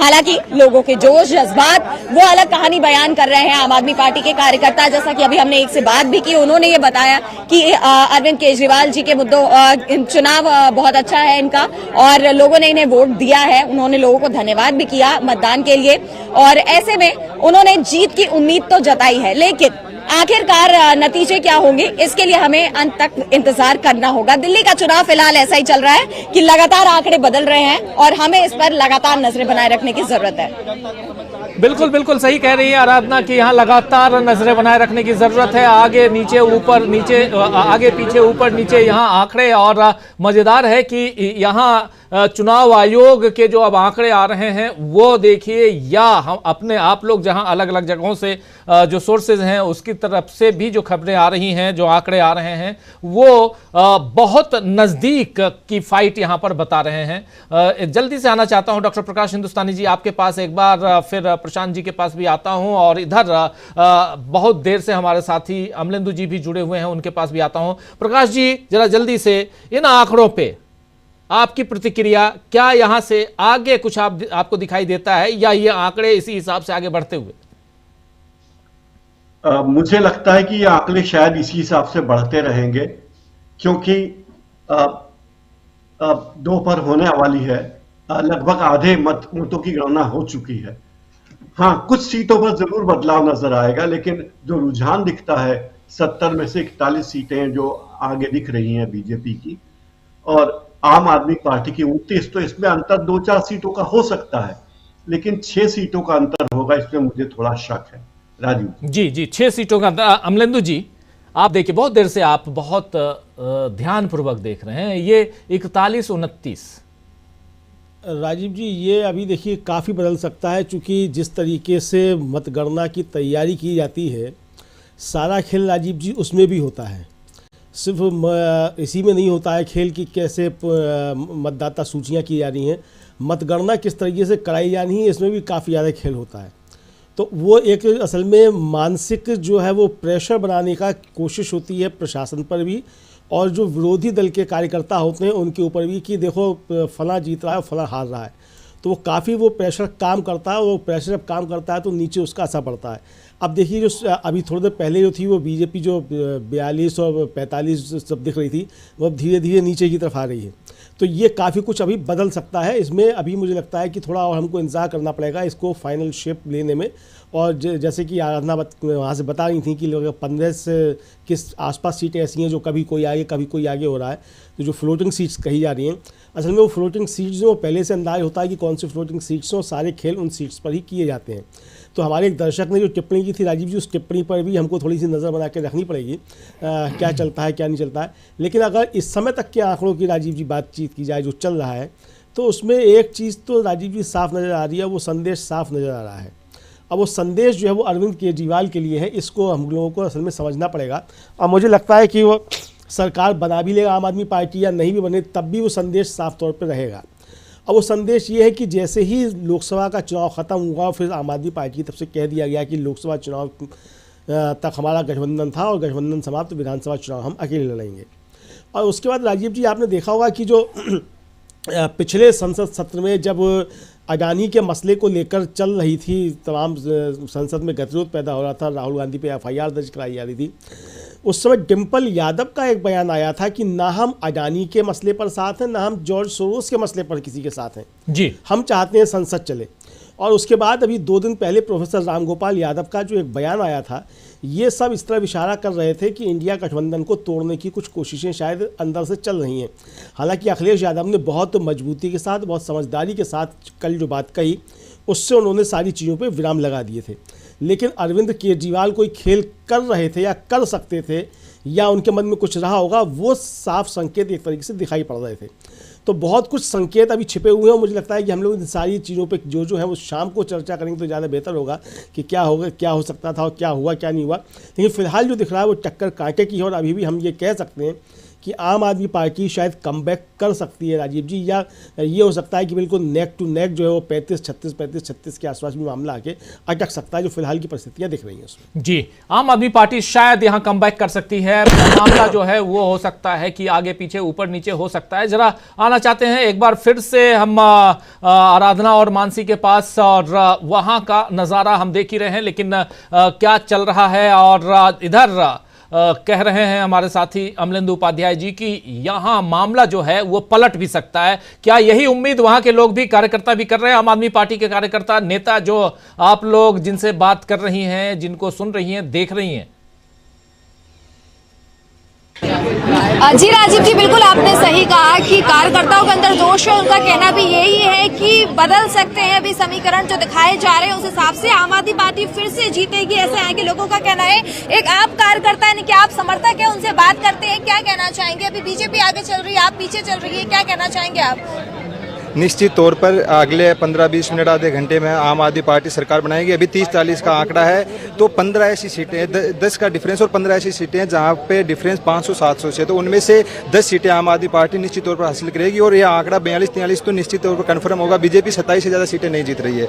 आम आदमी पार्टी चौथी बार दिल्ली की सत्ता हासिल करने जा रही है। दिल्ली के बेटे, दिल्ली के भाई अरविंद केजरीवाल सीएम बनने जा रहे हैं।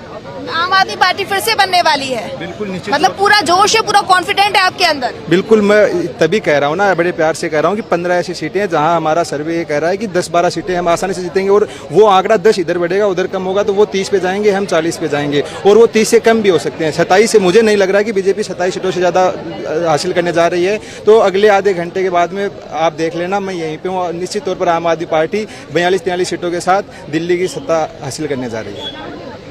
तो देखिए राजीव जी, हमने बात की, इनका कहना ये है कि निश्चित तौर पर अभी आप इंतजार कीजिए, आम आदमी पार्टी जीतेगी और बीजेपी बहुत कम सीट पर ही जीत पाएगी। और भी लोग जुड़ चुके हैं, उनसे बात करते हैं। अंकल जी, क्या कहना चाहेंगे? भैया, आप लगातार जो है बीजेपी जो है आगे चल रही है और आम आदमी पार्टी पीछे चल रही है, क्या कहना चाहेंगे आप? आधे घंटे के बाद देखेगा मैडम जी, आप आगे चलेगी और बीजेपी पीछे चलेगी, और अपना 45 के आसपास सीट अपनी जाएगी और पूर्ण मोहम्मद से सरकार बनावेगी। मैं आपसे ये पूछना चाहती हूँ कि जैसा कि आम आदमी पार्टी ने चुनाव में अपनी पूरी ताकत झोंक दी, हमने देखा कैसे मैदानी स्तर पर नेता कार्यकर्ता प्रचार में जुटे हुए थे। अरविंद केजरीवाल खुद, उन्होंने कई सारी योजनाओं की घोषणा की, लोगों के लिए कई सारे घोषणाएं की है। तो आपको क्या लगता है कि ये जो चुनावी मुद्दे आम आदमी पार्टी ने उठाए हैं, क्या वो लोगों तक पहुंच पाए हैं? क्या वो लोगों के मुद्दे हैं और क्या ये असरदार होंगे इतने? बिल्कुल होगा। केजरीवाल जी जो वादा किए हैं उस पे जनता का भरोसा है, 100% भरोसा है। और बीजेपी ने जो वादे किए हैं उस पर आप क्या कहेंगे? उस पे किसी का भरोसा नहीं है, वो तो जुमलाबाज बंदा है। पहले भी वो बोले थे हर खाते में 15 लाख रुपया दूंगा जी, हर युवाओं को हर साल 2 करोड़ रोजगार नौकरी दूंगा, लेकिन जीतने के बाद क्या बोले कि यह तो जुमला था।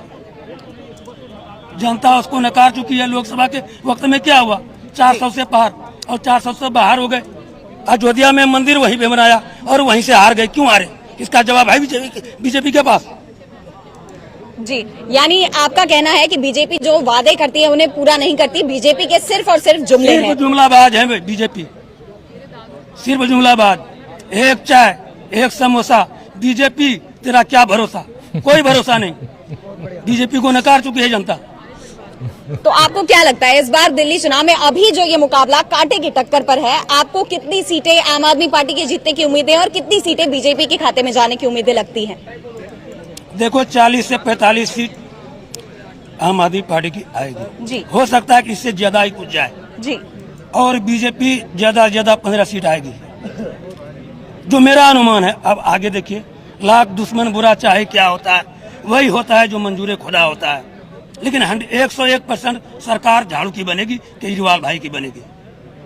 यानी आपको पूरा भरोसा है कि दिल्ली में एक बार फिर अरविंद केजरीवाल की सत्ता में वापसी हो रही है? एक बार नहीं, ये तीसरी बार तो बन चुके हैं, चौथी बार आम आदमी पार्टी की सरकार। 101% कॉन्फिडेंस हूँ मैं, 1% भी ना उम्मीद नहीं हूँ।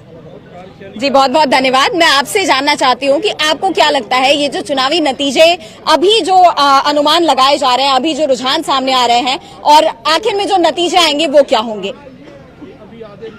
ये जो दिल्ली का चुनाव जो हो रहा था जी, तो आप देखे होंगे जो कितना रुपया का यहाँ खेल हुआ है जी। ये आम आदमी चंदा लेके लड़ने वाला पार्टी है, देशभक्त पार्टी है। तो पहले लड़े थे गोरों से, अब लड़ेंगे चोरों से। तो ये आम आदमी जो है जी, जिसने सहूलियत दिल्ली शहर के अंदर दिया जी, माँ बहनों को बस फ्री करना कोई आम बात नहीं है। ये काम कोई पढ़ा लिखा आदमी ही कर सकता है जी। बिजली फ्री करना कोई आम बात नहीं है, ये काम कोई पढ़ा लिखा आदमी ही कर सकता है। दिल्ली की तकदीर बनाना, सुंदर स्कूल बनाना कोई आम बात नहीं है, पढ़ा लिखा आदमी ही कर सकता है जी। पानी फ्री, बिजली फ्री, दवाई फ्री, बहनों को 2100 रुपये का योजना, बुजुर्गों माता पिता के लिए। आजकल देखते हैं शादी होते ही लोग माँ बाप को भूल जाते हैं। केजरीवाल जी को देखिए कितना सोच है, हमारे भाई जी को, केजरीवाल सर जी को, जो हमारे माँ बाप के लिए भी सोचे हैं सर जीवनी योजना जी। ये कोई आम बात नहीं है। दिल्ली शहर के अंदर शौचालय फ्री है, केजरीवाल जी ने किया। हर एक काम तो केजरीवाल जी है। आप मीडिया है, मैं आपसे एक सवाल करता हूँ। पहला सवाल मेरा है, जो मोदी कितना पढ़े लिखे हैं? अगर पढ़े लिखे रहते तो कोरोना में ताली और ताली नहीं बजाते। क्या मेरे देश के MBBS नहीं थे? एम्स नहीं था? ये कुछ नहीं था। ताली और थाली से कोरोना भाग गया। इससे आप अंदाज लगा लीजिए जो कितना पढ़े लिखे हैं जी। जो हमारे केजरीवाल जी को झूठा आरोप लगा के 6 महीना जेल में रखा, क्या मिला? अठन्नी मिला कि चवन्नी मिला, फूटी कौड़ी भी नहीं मिला। क्योंकि मेरे केजरीवाल जी कट्टर ईमानदार है, देशभक्त है। इनकी शरीर में भगत सिंह अम्बेडकर जी का खून दौड़ रहा है जी। ऐसा आदमी देश का, एक मिनट सरदार, ऐसा आदमी देश का प्रधानमंत्री बने। देश के मतदाता मालिक को मैं हाथ जोड़कर विनती करता हूं, हे मतदाता मालिक, जिस तरह दिल्ली का स्कूल, हॉस्पिटल, कॉलेज अच्छा केजरीवाल जी ने किया है, ट्रांसपोर्ट व्यवस्था सुंदर किया है, उसी तरह पूरा देश में हो। केजरीवाल जैसा आदमी देश का प्रधानमंत्री बने, फेंकू जैसा नहीं। भारत माता की जय। जी, जैसा कि आपने अभी सारी बातें कही, आपने कहा इतनी योजनाएं केजरीवाल जी ने दी हैं जनता को। मैं आपसे पूछना चाहूंगी कि ये जो योजनाएं हैं, इन्हें मुफ्त की रेवड़ियां भी कहा जा रहा है, तो आपको लगता है कि इस बार की जो जनता है, आप एक पढ़े लिखे नेता की बात कह रहे हैं कि केजरीवाल जी पढ़े लिखे नेता हैं, इसलिए वो जनता के लिए बेहतर योजनाएं लेकर आए हैं, तो आपको क्या लगता है कि हमारी जनता की जरूरत क्या है? ये मुफ्त की योजनाएं या फिर रोजगार और तमाम अन्य चीजें? इन्होंने जितना काम किया है ना, गरीब तबके के लिए किया है। जो भी काम किए हैं जी। पहले सरकारी स्कूल में ना, मैं एक टैक्सी का ड्राइवर था, हम भी प्राइवेट स्कूल में बच्चे को पढ़ा के कंगाल बन गए हैं जी। उस समय केजरीवाल जी नहीं थे। जितना सुंदर इन्होंने स्कूल बनाया, आई फ्री का रेवड़ी कहते थे जी। वो चोरी करके रेवड़ा देंगे, वो रेवड़ा देंगे। अब कहाँ से देंगे? 25 प्लीज भाई साहब, 20-22 राज्य में उनकी सरकार है, किसी एक राज्य में एगो योजना तो दे दे। 500 का गैस सिलेंडर देंगे, तो 1200 क्यों किए थे जी? उसमें आपके यहाँ कितना जा रहा था? हिसाब पाई को ले लेंगे। 1200 का सिलेंडर, अब वोट हुआ था 800।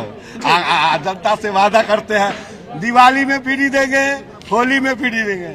Kejriwal ji auto taxi driver के लिए फ्री दिवाली का गिफ्ट दिया है, वस्त्र। जो इंसान ऑटो टैक्सी ड्राइवर का वस्त्र दान करेगा, हम क्या है? भगवान श्री कृष्ण है महाभारत के। मैं एक टैक्सी ड्राइवर हूँ।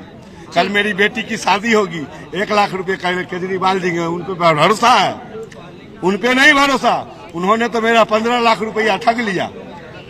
15 लाख रुपया मेरा उनके यहाँ बाकी है। ये मैं आपको कहा 2 करोड़ कहे थे जरा नौकरी, दिए तो नहीं। 40 करोड़ देशवासी को बेरोजगार कर दिए हैं। देश को स्मार्ट भिखारी बना दिए हैं। क्या बना दिया है? स्मार्ट भिखारी। हमारा ऑटो टैक्सी वाले का काम बेच दिया ओला उबर के हाथ। वो कौन है ओला उबर? बहन जी, उसके पास अगर जीपीएस न हो तो 3 दिन में आपको नहीं छोड़ेगा। एक दिन की बात है, मैं टर्मिनल 3 एयरपोर्ट गया था सवारी छोड़ने के लिए। वहाँ एक लड़की आई, कहता अंकल जी टर्मिनल 2 कहाँ है? हम कहे बेटा वो तो सामने है। कहता ये ओला वाला हमको कभी 1 लेके जा रहा है, कभी 3 लेके आ रहा है। हम कल आपको फ्लाइट कैंसिल कराएगा, महिपालपुर के होटल में ठहरा के कमीशन खाएगा। इसका ये काम है। तो ये सब तो हाल है। उनको क्या मालूम है दिल्ली में कहाँ क्या चीज है? मैं दिल्ली में 30 साल 35 साल का ड्राइवर हूँ। 11 रुपए 30 पैसे अटल बिहारी वाजपेयी जी ने CNG गैस दिया था हमें जी। और उनसे 25 साल तक रेट नहीं बढ़ाने की बात हुई थी। 25 साल तक आप कोई गैस का रेट नहीं बढ़ाओगे। आज देखिए 80 हो गया है। वो पैसा जा कहाँ रहा है? हम रोज 1000 रुपए के गैस जलाते हैं और 500 रुपया अपना घर नहीं ले जा पाते हैं जी। मेरे घर में जिस दिन सब्जी बनता है उस दिन दाल नहीं बनता जी जिस दिन सब्जी बनता है उस दिन दाल नहीं बनता। जी 2 बच्चे को पढ़ाना आम बात नहीं है। मैंने किसी तरह मजदूरी करके बच्चे को पढ़ाया लिखा हूँ। आप नौकरी खत्म किए जा रहे हो, तो इससे तो देश नहीं चलेगा ना। जी बिल्कुल, आपने जैसा कि बताया कि आम आदमी पार्टी योजनाएं दे रही है, सब कुछ कर रही है और बीजेपी पर लोगों को भरोसा नहीं है। लेकिन अगर हम अभी के जो रुझान है उसमें देखें तो फिलहाल आम आदमी पार्टी थोड़ी पीछे है। हाँ, ये आंकड़े बदल रहे हैं, मुकाबला कांटे का है, लेकिन फिलहाल आम आदमी पार्टी पीछे है। तो आपको क्या लगता है कि आखिर क्यों पिछड़ रही है? मुकाबला कांटे का नहीं है, मुकाबला निर्वाचन आयोग पैसे का है। ये कांटे का मुकाबला नहीं है।